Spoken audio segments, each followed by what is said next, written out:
तुमच्यापैकी किती जणांनी कमिटमेंट देऊन ती पूर्ण केली आणि किती जणांना ती कमिटमेंट पूर्ण करताना थोडासा त्रास झाला?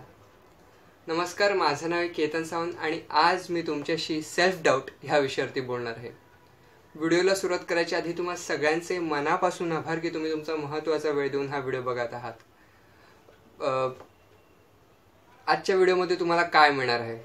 पहिलं म्हणजे सेल्फ डाऊट म्हणजे नक्की काय, त्यानंतर तुम्ही तुमच्या यशाच्या आड कसे येत असता, आणि तिसरी महत्त्वाची गोष्ट, ह्या सगळ्यातून बाहेर पडायसाठी 2-3 स्ट्रॅटेजीज, आणि सगळ्यात मोठं तुमच्यासाठी एक मोठं सिक्रेट जे तुम्हाला खूप खूप संधी उपलब्ध करून देऊ शकतं, जे माझ्यासाठी खूप उपयोगी पडले आतापर्यंत आणि पुढेही पडत राहणार आहे.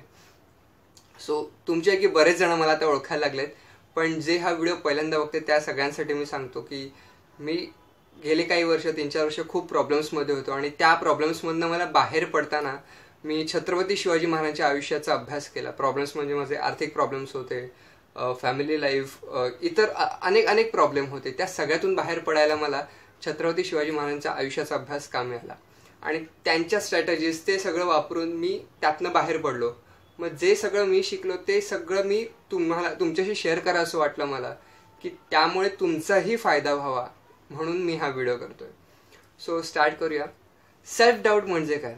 सेल्फ डाऊट म्हणजे स्वतःवरती अविश्वास दाखवणं किंवा शंका घेणं. तुम्ही स्वतः बऱ्याच वेळेला तुमच्या स्वतःच्या यशाच्या आड येत असता. माझं हे वाक्य तुम्हाला खूप थोडंसं लागू शकतं, पण हे सत्य आहे. मी जसं नेहमी म्हणतो की माणूस हा सवयीने बनलेला आहे. मग सवयी या फक्त शारीरिक नसतात, तर सवयी या भावनिक आणि इमोशनल, मेंटल सुद्धा असतात, मानसिक सुद्धा असतात. आपण दैनंदिन जीवनात जे कार्य करतो ते 95% कार्य हे सवयीने बनलेलं असतं, सवयीमुळे घडलं जातं आपल्या हातातून. तर हे असं का होतं? तर माझ्या आयुष्यात जेव्हा पहिल्या प्रथम एखादी घटना घडते, त्या घटनेवरती मी जसा रिस्पॉन्स देतो, तो रिस्पॉन्स, ती घटना, ते सगळं माझ्या अंतर्मनात म्हणजे माझ्या सबकॉन्शियस माइंडमध्ये रजिस्टर केलं जातं. आणि त्यामुळे मी भविष्यात माझ्या आयुष्यात तशी घटना किंवा तशा प्रकारच्या जेव्हा घटना घडतात त्यावेळी माझ्या अंतर्मनाकडून तीच रिॲक्शन, त्याच घटनेला तसाच रिस्पॉन्स दिला जातो. हे का होतं? आणि आपल्याला बऱ्याच वेळेला वाटतं की हे माझ्याकडून सहज घडून गेलं किंवा नकळत घडून गेलं, मी ह्याला कारणीभूत नाहीये. तर ह्या घटना आपल्याला आयुष्यात बऱ्याच वेळा घडल्या जातात आणि त्याची आपल्याला सवय होते. माझा आवडता लेखक रॉबर्ट कियोसाकी म्हणतो की तुमच्या यशाला बऱ्याच वेळेला तुमचे विचार जे कारणीभूत ठरतात अपयशाला, कारण तुमचे नकारात्मक विचार तुम्हाला अपंग बनवतात. येस, तुम्ही एखादी गोष्ट करायला जाता पण तुमचे विचार तुम्हाला मागे खेचत असतात. म्हणजे समजा तुम्हाला एखादी नवीन आयडिया आली, तर पहिला प्रश्न तुमच्या मनात येतो की ही जर एवढंच चांगलं आहे तर दुसऱ्याने का नाही केलं, किंवा हे जर एवढं सोपं आहे तर ह्याला मीच कशाला पाहिजे, इतर लोक सुद्धा करू शकतात. तर अशा प्रकारे तुमचे निगेटिव्ह विचार, तुमचे नकारात्मक विचार तुम्हाला मागे खेचत असतात तुमच्या यशापासून. ह्याची सगळ्यात 2 महत्त्वाची कारणं मला वाटतात. ती म्हणजे एक म्हणजे तुमचा आत्मविश्वास कमी असणं, आणि दुसरं म्हणजे तुम्ही स्वतःपेक्षा जास्त दुसऱ्यांचा विचार करणं. कारण तुम्ही स्वतःचाच विचार एवढा करता की तुम्हाला वाटतं की जग काय म्हणेल, लोक काय म्हणतील. ह्याविषयी मी नंतर बोलेन. पण कारण कोणाला आज जगात एवढा वेळच नाही की ते तुमच्यासाठी वेळ खर्ची घालतील, तुमचा विचार करत बसतील, अरे तो काय म्हणेल, असं काही नसतं. सो आपण स्टार्ट करूया. पहिलं, स्वतःचा आत्मविश्वास कमी असणं म्हणजे काय? तर तुम्ही स्वतःला कमी लेखता, मी हे करू शकत नाही, मी ते करू शकत नाही. एक उदाहरण देतो. समजा बाजारात एखादी नवीन गाडी आली आणि ती गाडी जर मला घ्यायची असेल, पण त्या गाडीची किंमत ऐकून मी म्हणतो की मी ही नाही घेऊ शकत. एक्झॅक्टली. ह्या उलट सक्सेसफुल माणसं किंवा यशस्वी माणसं, त्यांच्या आयुष्याचा अभ्यास केल्यावर असं दिसून आलं की ती कुठलीही घटना किंवा कुठलंही आव्हान त्यांना दिसलं की ते पहिला प्रश्न स्वतःला हा विचारतात, मी हे कसं करू शकतो. राईट, मी हे कसं करू शकतो. कारण ज्या क्षणी तुम्ही म्हणता की मी हे नाही करू शकत, त्या क्षणी तुमच्यासाठी संधींचे दरवाजे बंद होतात. पण ज्या क्षणी तुम्ही म्हणता मी हे कसं करू शकतो, त्या क्षणी तुमच्या मेंदूला चालना मिळते आणि तुम्ही विचार करायला लागता आणि तुम्हाला संधींचे अनंत दरवाजे ओपन होतात. आपण छत्रपती शिवाजी महाराजांचं उदाहरण घेऊया. वयाच्या 16व्या वर्षी एका मानवी बालकाची बुद्धिमत्ता, मानसिकता काय असेल विचार करू शकतो, आपल्याला अंदाज असेल. त्या वयात महाराज विचार करतात की मी स्वराज्य मिळवेन. बरोबर. मग स्वराज्य मिळवणं ही शपथ घेतल्यावरती ही गोष्ट सामान्य नाहीये, ही गोष्ट अशक्य आहे हे महाराजांना माहिती होतं. मग त्यावेळी महाराज म्हणाले का मी हे नाही करू शकत? समजा जर त्यावेळी महाराज म्हणाले असते मी हे नाही करू शकत तर काय झालं असतं पुढे? पण त्या क्षणी महाराजांनी स्वतःला हा प्रश्न विचारला की मी हे कसं करू शकतो. यस, हा एक प्रश्न तुमच्यासाठी अनंत संधी उपलब्ध करून देतो आणि मग महाराजांना पुढे पुढे महाराजांचं कार्य होत गेलं. राईट. सो एक प्रश्न हा तुम्ही स्वतःला विचारला पाहिजे. ह्या प्रश्नामुळे तुम्ही शून्यातून स्वराज्य महाराजांनी निर्माण केलं, तुम्ही सुद्धा शून्यातून तुमचं विश्व निर्माण करू शकता, तुम्ही इतिहास घडवू शकता. हा प्रश्न खूप महत्त्वाचा आहे. जसे आजच्या काळातले आपण बघायला गेलं तर Tony Robbins, T hiker, Robert Kiyosaki हे असे लोक, किंवा भारतीय उदाहरणं घेतली तर धीरूभाई अंबानी, अमिताभ बच्चन, सचिन तेंडुलकर, ह्या सगळ्या लोकांनी हाच प्रश्न स्वतःला विचारला आहे की मी हे कसं करू शकतो. मी हे नाही करू शकत. ज्या क्षणी तुम्ही म्हणता त्या क्षणी सगळं थांबतं तुमच्यासाठी. तुम्ही पुन्हा झिरोवरती येऊन जाता. आणि तुमची ग्रोथ तुम्हाला करायची असेल तर प्रत्येक टप्प्यावरती तुम्हाला हा प्रश्न स्वतःला विचारणं गरजेचं असतं, मी हे कसं करू शकतो. एक्झॅक्टली. दुसरी गोष्ट, स्वतःपेक्षा जास्ती दुसऱ्याची काळजी करणं. मी, माझं कुटुंब, माझं घर, माझे नातेवाईक, माझे मित्रमैत्रिणी, माझे आप्त, माझे एम्प्लॉईज, माझे कलिग, माझे बॉस, ह्या सगळ्याचा विचार करतो. पण ह्या सगळ्यात मी कुठे असतो? आपण प्रत्येक जण सगळ्यांचा विचार करतो, पण माझ्यासाठी मी काही करत नाही. तुम्ही एक साधं मला सांगा की ह्या महिन्याच्या सुरुवातीपासून आजच्या दिवसापर्यंत, हा व्हिडिओ बघेपर्यंत तुम्ही स्वतःसाठी काय केलं? स्वतःसाठी किती खर्च केलेत? स्वतःसाठी म्हणजे मी म्हणतो की तुम्ही तुमच्यासाठी नवीन कपडे खरेदी केलेत का? तुम्ही स्वतःसाठी बाहेर फिरायला गेलात का? स्वतःला आनंद होईल अशी एखादी गोष्ट स्वतःसाठी केलीत का? बऱ्याच वेळेला मला वाटतं की उत्तर हे नाही असंच येणार. आणि हे प्रत्येकाच्या बाबतीत घडतं. माझ्याही बाबतीत हे घडून गेलेलं आहे. हे का घडतं? कारण आपण कायम दुसऱ्याचा विचार करत असतो. सगळं बरोबर, दुसऱ्याचा विचार करणं योग्य आहे, उत्तम आहे, पण मी स्वतःचा विचार करणंही तितकंच महत्वाचं आहे. ह्या जगदंबेने, ह्या युनिव्हर्सने आपल्या प्रत्येकासाठी एक प्लॅन केलेला आहे. पण आपण दुसऱ्याच्या आनंदात सहभागी होतो आणि मी दाखवतो की मला दुसऱ्याच्या आनंदात सहभागी होण्यात माझा आनंद आहे. पण मला भूक लागल्यावर मलाच खाऊन पोट भरावं लागणार आहे. माझंच पोट मलाच खाऊन भरावं लागणार आहे. मी दुसऱ्याच्या प्रेमाखातर मी एक दिवस उपाशी राहीन, दुसरा दिवस राहीन, तिसऱ्या दिवशी तर मला भूक लागेलच, मलाच खाऊन पोट भरावं लागेल.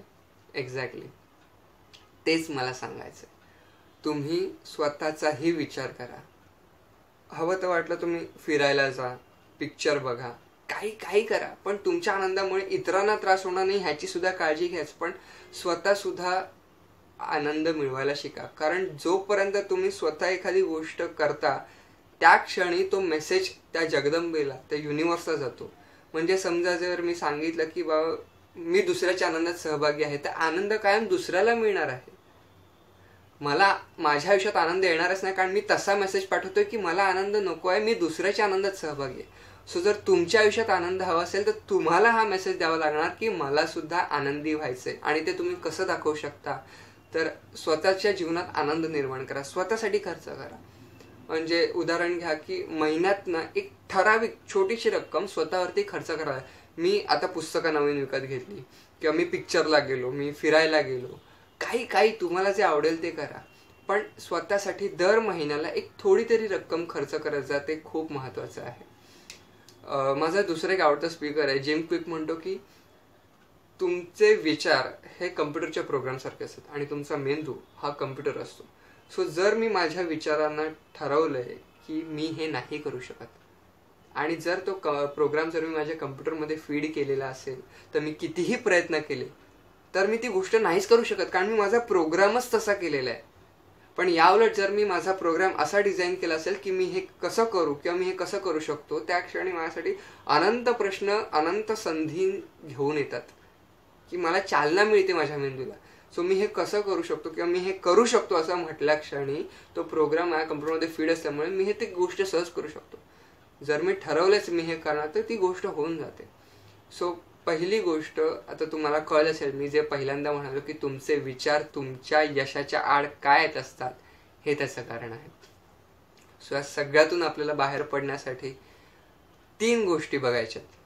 पहिली गोष्ट, आपल्या प्रत्येकाला ही सवय लागलेली आहे की मी हे नाही करू शकत म्हणायची, किंवा हे माझ्यासाठी नाही आहे बाबा. एक्झॅक्टली. सो ह्याच्यावरती बाहेर पडायसाठी सगळ्यात मोठी गोष्ट करायची, ज्या क्षणी तुमच्या मनात विचारेल की मी हे नाही करू शकत किंवा मी हे नाही बाबा आपल्याच्याने नाही जमणार, त्या क्षणी स्वतःसाठी हा प्रश्न विचारायचा, मी हे कसं करू शकतो. एक्झॅक्टली.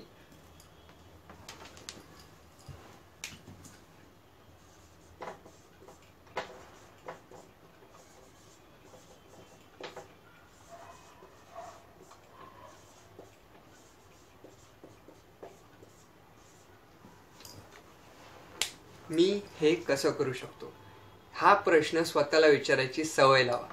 दुसरी गोष्ट, एकदा ध्येय ठरलं की ते फक्त माझ्यासाठीच आहे हा विचार डोक्यात ठेवा आणि मी ते मिळवणारच आहे. त्यामुळे हा प्रोग्राम जर तुमच्या कम्प्युटरमध्ये फीड केलेला आहे तर ती गोष्ट तुम्हाला मिळणारच आहे, अगदी 100%. जर महाराजांना स्वराज्य मिळू शकतं तर तुम्हाला का नाही मिळू शकत. येस. आणि तिसरी आणि महत्त्वाची गोष्ट, स्वतःची काळजी घ्या आणि स्वतःला आनंद द्या. स्वतःसाठी आनंद निर्माण करा, फिरायला जा, काही स्वतःला ज्या गोष्टीतनं आनंद मिळतो ती गोष्ट करा. पण स्वतःला आनंद मिळवण्यासाठी जे तुम्हाला जे जे करणं शक्य होईल त्या सगळ्या गोष्टी करा. येस. आणि बिनधास्तपणे कुठलीही गोष्ट करा. काही अडचण आली तर जे मी तुम्हाला सिक्रेट सांगणार आहे ते सिक्रेट असं आहे की कुठलाही प्रश्न येऊ दे जगात तुम्हाला, अगदी कुठलाही प्रश्न आला तर फक्त एक प्रश्न स्वतःला विचारायचा की ह्या प्रश्नाला छत्रपती शिवाजी महाराजांनी कसं उत्तर दिलं असतं.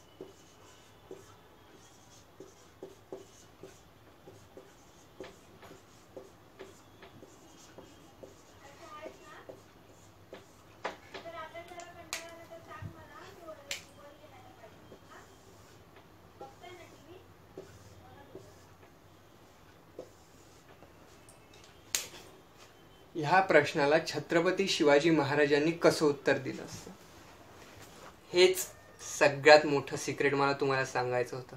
कारण हा प्रश्न जेव्हा तुम्ही स्वतःला विचारता त्या क्षणी तुमच्यासाठी खूप संधी उपलब्ध होतात. हा अनुभव मी घेतलेला आहे. मी हे सिक्रेट फॉलो करतो आणि तेच सिक्रेट मला तुमच्याशी शेअर करायचं होतं. सो बिंदास कामाला लागला आणि काही अडचण आली तर काळजी करू नका, कारण आपल्या सगळ्यांच्या पाठी त्या आई जगदंबेचा आशीर्वाद आहे आणि छत्रपती शिवाजी महाराज नावाची प्रचंड मोठी ऊर्जा आहे. त्याच्यामुळे ऑल द बेस्ट सगळ्यांना. जय जगदंब, जय दुर्गे.